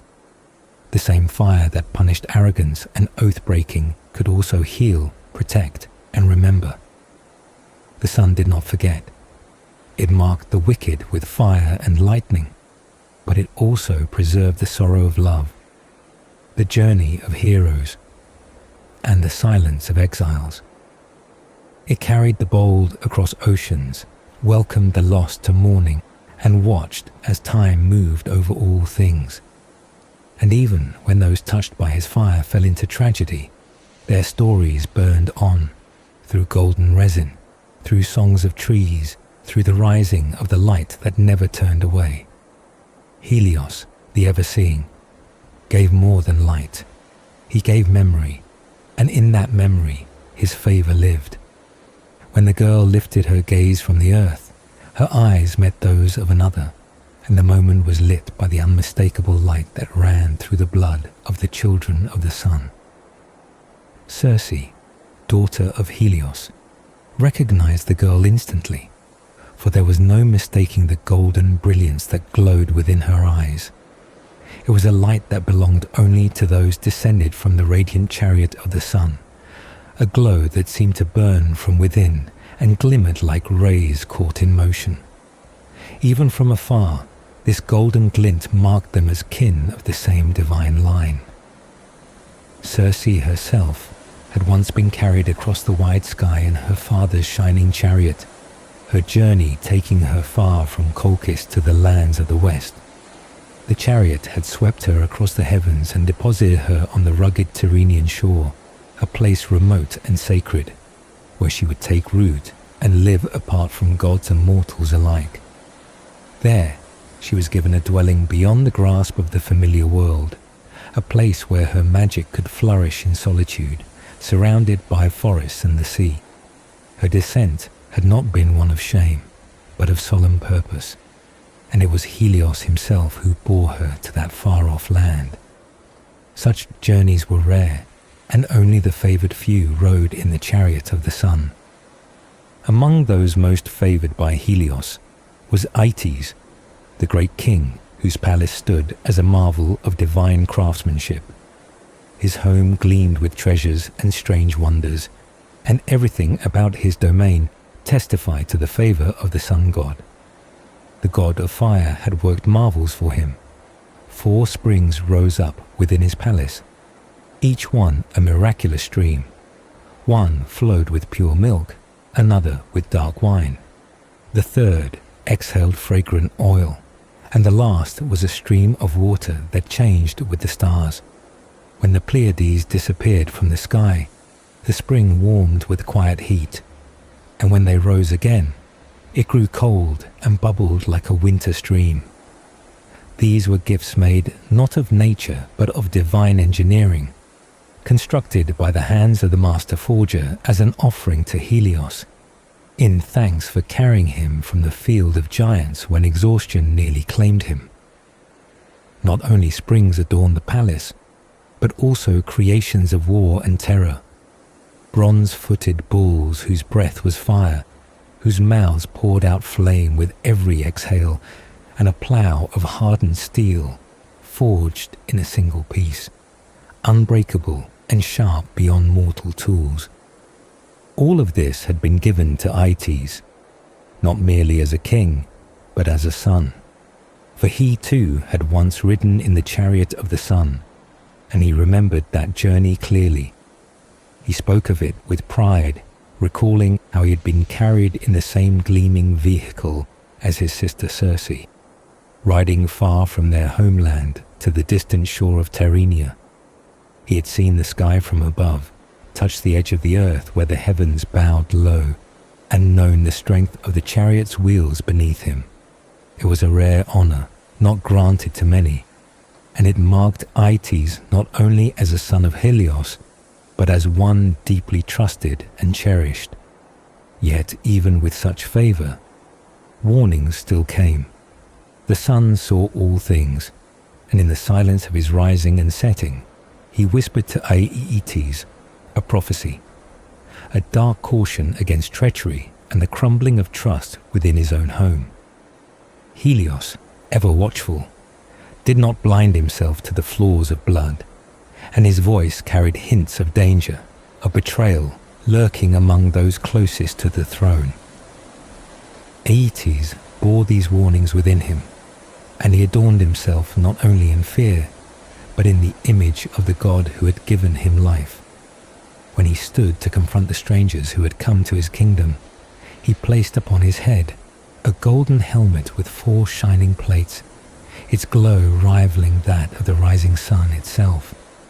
The helm shimmered as if it had captured the very light of dawn, echoing the brightness of his father as he emerged from the river that circled the world.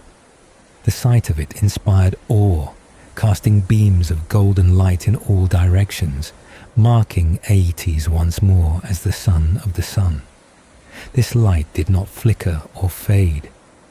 It was the same brilliance that had carried Circe across the sky, the same fire that burned in the palace's fountains, in the breath of bronze bulls, in the shining helmet of the king, and in the eyes of his kin. It was the signature of Helios, stamped across the lives of those he favoured. Even as the Argonauts arrived in Colchis, drawn by fate and boldness, the shadow of Helios's warning loomed. The palace they approached was not simply a place of gold and magic, but a place shaped by the will of a god. Everything about it, the gifts, the springs, the bulls, the weapons, spoke of Helios's pride and of the delicate balance between favor and punishment. Aeetes, born from the light, stood not just as a king, but as a living embodiment of the sun's reach on earth. And though he ruled with power and brilliance, he was never beyond the gaze of the one who lit the sky. For the sun, though it burned above all, never looked away. In the shining armor, the divine fountains, and the blinding golden eyes, the legacy of Helios endured, guiding, warning, and shaping the fates of his children. Aeetes, the mighty king of Colchis, stood proud and radiant in his chariot, pulled by swift horses that had been gifted to him by the sun god Helios himself. These horses, faster than the winds that flew across the mountains and valleys, marked him as a ruler, not only of men, but of a destiny touched by divine power.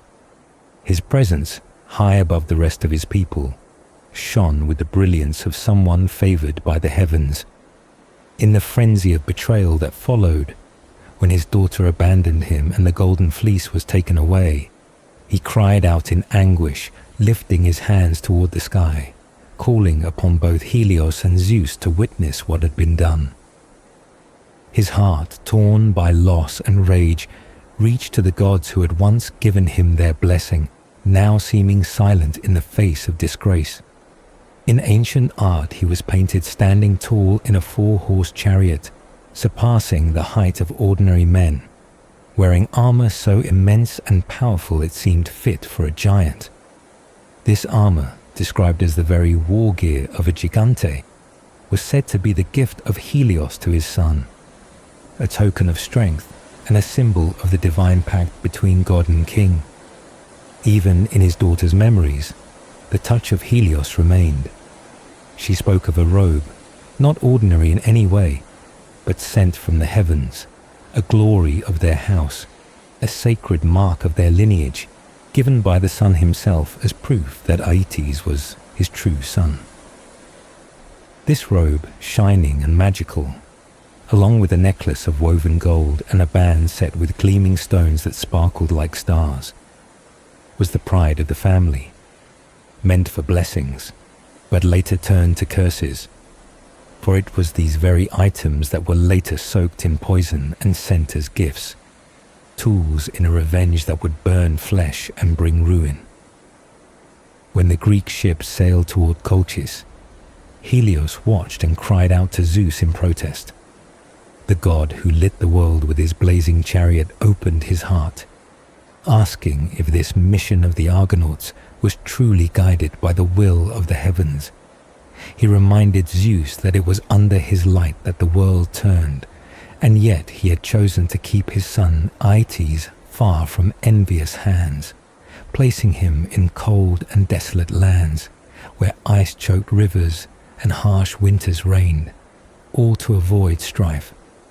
Even so, those distant lands, thick with clouds and untouched by spring, were now being threatened by foreign hands. Helios asked what fault his son, or the savage river Phasis, had committed to deserve such intrusion. The fleece that was now sought had not been stolen. It had come into Aeetes' house through marriage, a bond of kinship and honor. And so Helios begged for the Greek vessel to be turned away, for the sea not to be opened to bring harm to his blood. He recalled his past sorrows, old griefs that still lingered in places like the woods of Pardas, where the pain of his daughters, the Heliades, remained as they mourned and wept for their lost brother. Their tears turned to amber as they stared upon the path of their ever-shining father. Amid this divine grief, Aeetes' son Absyrtus, born of the same golden blood, was seen in a dazzling light, part of the divine chain of events, destined to carry forward both glory and tragedy. Every piece of Aeetes' life, his chariot, his armor, his children, his palace, the springs of milk and wine, the bronze bulls, the flaming breath of his gifts, had come from a bond sealed between father and son, between Helios and the king of Colchis.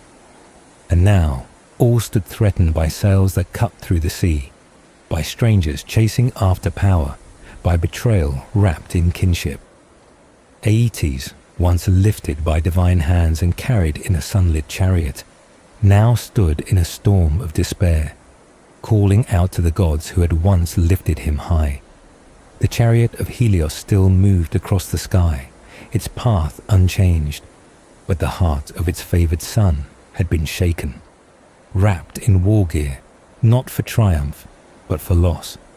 And so, the king of Colchis, radiant and wounded, stood in the glow of his divine birthright, holding firm against a world that seemed to turn against him, while the heavens bore witness, and the past shimmered in golden tears. His flashing shield gleamed with unbearable brilliance, reflecting the terrifying glory of his lineage, and behind him surged the golden chariot gifted to him by his grandsire, the sun god himself. The spear, quivering with heat and divine power, rose high beside the threatening helm, both symbols of a legacy so radiant and fierce that none dared meet them with steady eyes. Wherever he turned his gaze, wherever the light caught the burnished curve of his armor, the people quailed. They stumbled backward in dread, unable to bear the sheer force of divine blood manifested in battle. The cries of the fleeing amplified the chaos, their terror echoing through the fields and across the sky as they broke into retreat. In this storm of fear and splendor stood a descendant of the sun, wrapped in light, dread, and fire. Medea, the witch of Colchis, bore that same divine light within her, for she was born of Aeetes and thus a granddaughter of the sun. The power of Helios surged in her veins, and she did not walk like others. Her spells were not mere chants but invocations of the very heavens. She was a favorite of the god, and in her moment of darkest flight, when she had shed blood and vengeance behind her, it was the sun himself who gave her escape. A chariot drawn by winged serpents, creatures of the air and fire, alive with unearthly energy. With these she soared from danger, from sorrow, from betrayal, leaving the world below scorched and howling. In her eyes, the mark of Helios was unmistakable. When she lifted her gaze from the ground, those around her paused, for from her eyes shot beams of golden light, pure and radiant, impossible to mimic or mistake. All the children of the sun were known by this, whether they bore armor or robes, fury or wonder. Even in paintings, the glow of her glance could be felt. Her face, when seen, was a blend of passion and vision, the heat of magic and the pull of fate. Some could not tell if her brilliance came from love or from the fire of her power, but all knew she was touched by the light of her ancestor. She carried herself not with pride but with certainty, and that certainty shook the hearts of kings. Medea, in her moments of magic and vengeance, always called upon the sun. When she spoke spells to shield her beloved from flame, when she swore oaths in sacred groves, she named Helios, her father's father, the one who saw all things from high above the world. His eyes never closed, and his light never failed. She spoke of his trials and victories, knowing that his fire still moved through her will. And when betrayal pierced her heart, and all that was promised to her was stolen, she cried out not only in grief but in fury. She asked if the sun still watched, if he still rode the heavens in his burning chariot, while injustice raged below. Could he see his bloodline trampled, his daughter cast aside? Her cry became a demand. Let her ride the chariot herself. Let her take the flaming reins and drive the fire across the sky, not to illuminate, but to destroy. Let the cities of her betrayers burn. Let the seas be forced together by the roar of her rage. With her father's car beneath her and the power of divine light in her hands, she would remake the earth, not for love, but for retribution. The flames that devoured her enemies, the palace that crumbled in sparks and screams, were not accidents of sorcery, but deliberate echoes of her heritage. What Helios had gifted her, she used not for escape alone, but for judgment. And elsewhere, in other times and tales, the sun god's favour reached beyond Medea. To his daughter Eos and her son Memnon, Helios extended warmth and recognition. His light followed them, his gaze never drifting.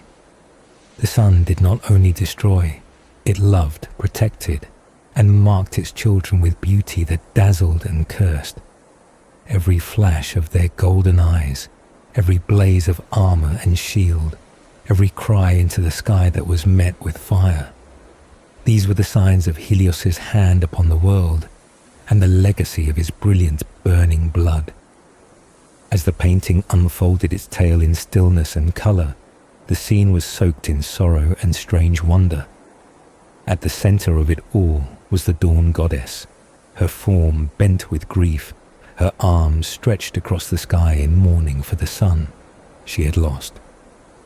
The battlefield had been cruel, and now her son, the dark-skinned warrior born of divine light, had fallen.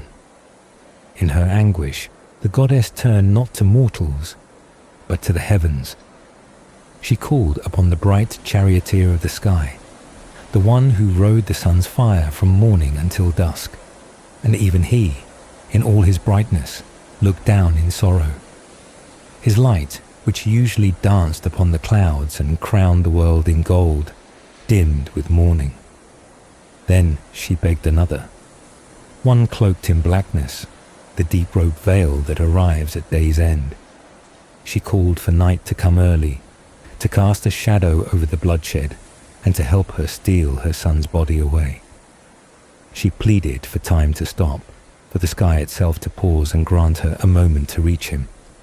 And somewhere between the retreating light and the encroaching dark, perhaps with the silent nod of the highest god, her prayer was answered. The body vanished, carried off the field by hands unseen.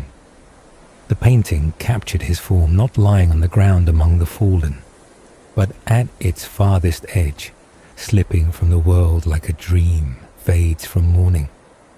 Where was he taken? No tomb rose in honour above the ashes of war.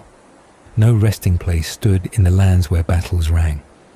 Instead, in a distant corner of the earth, far south where the wide Nile flows, there stood a black marble figure. Its form was seated, calm, unmoving. But those who knew the stories saw not mere stone but the likeness of the fallen warrior. And each day, as the sun ascended into the sky and passed above this figure, its rays struck the lips of the statue. The warmth, the vibration, the touch of fire on cold rock was like the pluck of a lyre string, and from the marble came a sound. It was not speech in the way mortals speak, but a voice nonetheless, drawn out by sunlight, echoing with memory. That voice was a comfort to the Mother of Dawn, a sign that her son had not vanished into silence, but was honoured in a way that light alone could offer. Long before this sorrow, there had been another story about the sun god and the land itself. When the gods had won their war and the old powers were cast down, they came together to divide the world. Each god would claim a share of the wide earth, drawing lots and taking their dominion. But in that fateful moment, the sun god was not present. He had not yet risen from the horizon, and when he returned to find all the lands divided, he saw that he had been forgotten. No corner of the world had been left for him. The other gods would have drawn again, but he stopped them. For while they had drawn their lots from what was seen, he had seen deeper. Beneath the waves of the sea, in the folds of salt and foam, he had witnessed something growing.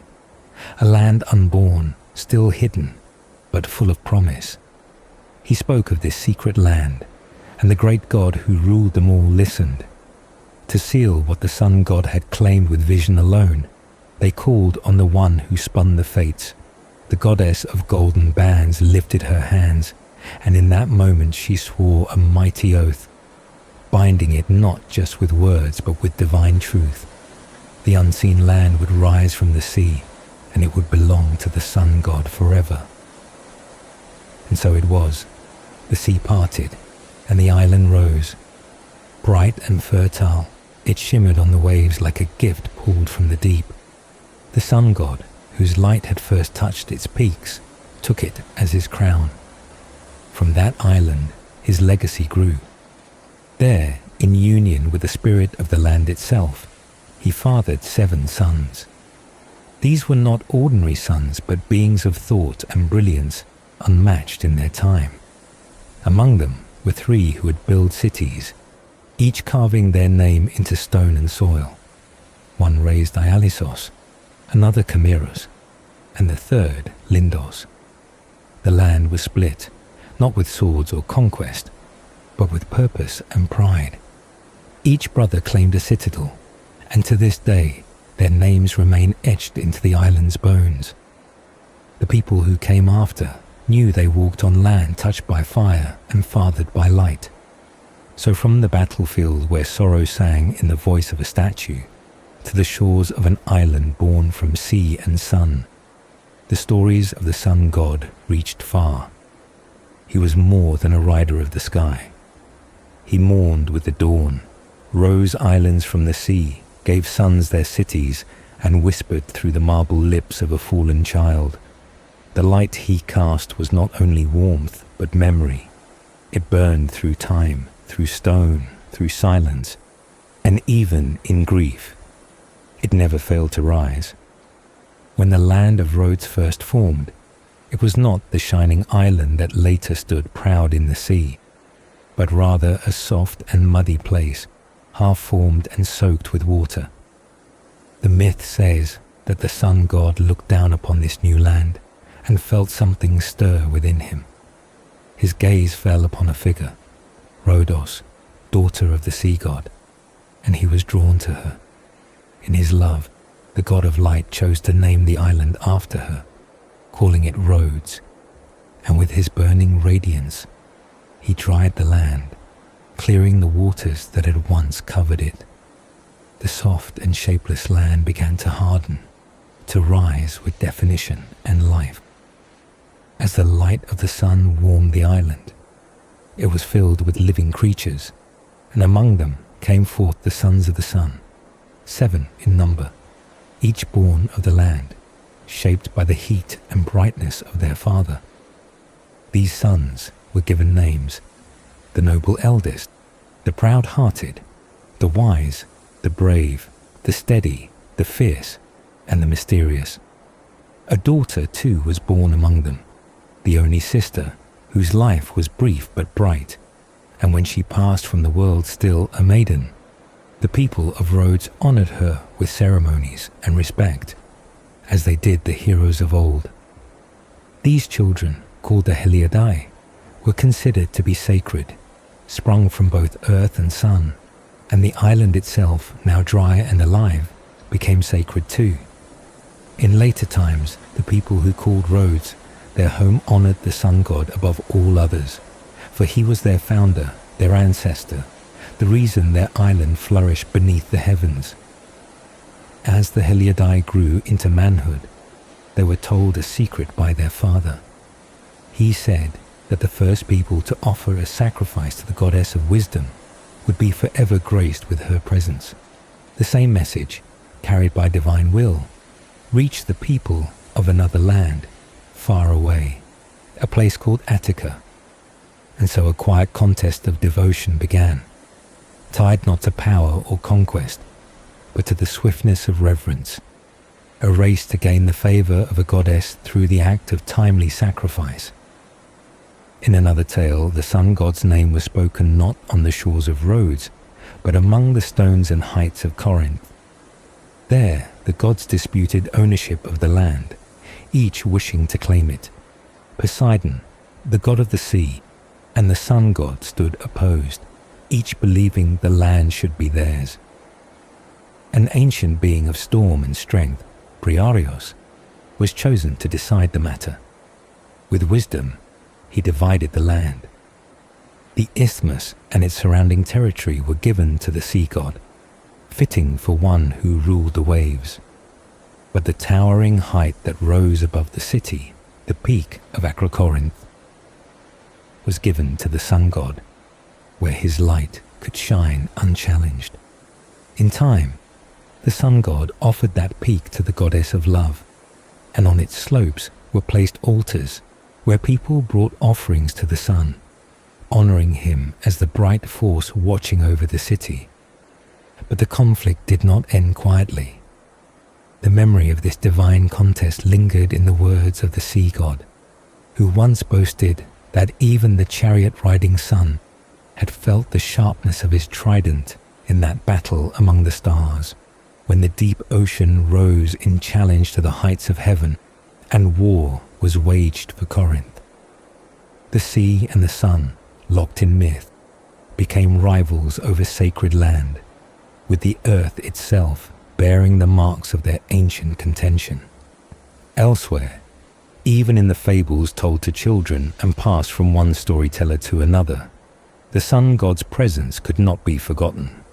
His brilliance, his favor, his judgment, all remained powerful forces shaping the world, the land, and the legends passed from lips to parchment and from parchment to memory. His children became kings, his daughters became honored maidens, his enemies trembled in his light, and even the waters of the world bent to his will. The sun not only gave life to the world, but shaped the stories by which people understood their place within it, through the island of Rhodes, the mountain of Corinth, and the eternal fire of his gaze. Boreas, the cold and fierce north wind, and Helios, the warm and radiant sun, once found themselves in a contest to prove their strength. They did not clash with thunder or storms, but chose instead a humble wayfarer, traveling along a road. Each would try to remove his cloak, and the one who succeeded first would be declared more powerful. Boreas went first, summoning all the force of winter. He howled and roared, lashing the traveler with icy gusts, tearing through the trees, sending dust and leaves flying, making the road a path of struggle. But the stronger he blew, the tighter the traveler clung to his cloak. He wrapped it around himself with shivering fingers, pulling it closer and pressing it down, as though his very warmth depended on it. No matter how fiercely Boreas blasted, the man held firm, leaning forward, gripping his garments like armor against the storm. At last, Boreas gave up, the air around him still shivering with the echo of his breath. Then Helios rose in the sky, and his light fell gently upon the road. The traveler paused, lifted his head, and felt the warmth begin to spread over his face. Helios grew brighter, his rays wrapping around the man not like a force but like a welcome embrace. The warmth grew, soft but insistent, and soon the traveler loosened his cloak. The sun glowed steadily, and the man pulled it off, letting it fall across his shoulders. Then he removed another layer, wiped his brow, and soon, unable to bear the heat, left his clothes behind and stepped into a stream to cool himself. And so it was proven that gentle persuasion can achieve what force cannot, and the warmth of Helios overcame the wrath of Boreas.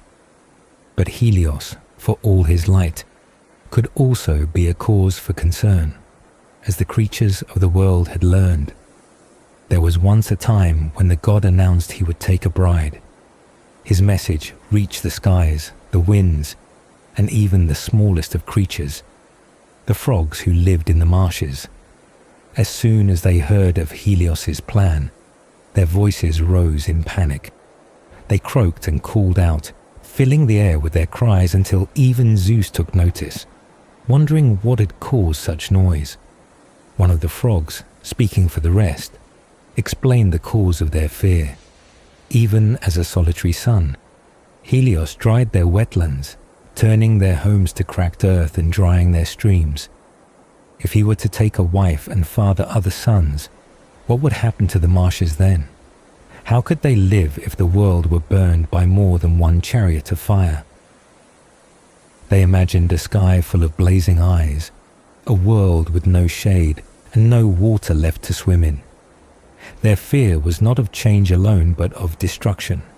For what Helios gave in life, he could also take away.